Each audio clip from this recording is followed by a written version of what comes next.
এই যে গাইস দেখছেন, এই যে কবুতরের বাচ্চাটার কি অবস্থা।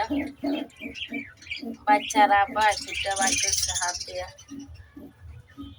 আর একটা ডিম নষ্ট হয়ে গেছে। এই যে দুটা কবুতর, যখন বাচ্চাটা বাঁচবো না মারা যাইব এটুকু জানি না, আল্লাহ জানে।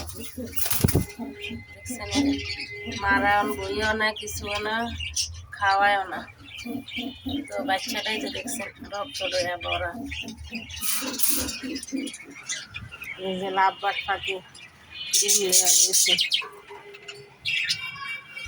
বাজিগর এখানে একটা তিনটা বাচ্চা ছিল, একটা বাচ্চা মারা গেছে।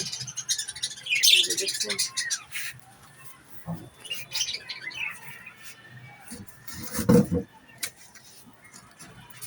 এই যে এখানেও দুটা বাজিগর ডিম লইয়া বইছে, ভিতরে ডিম আছে। আর এই যে এগুলো হয়েছে ঘুঘু পাখি।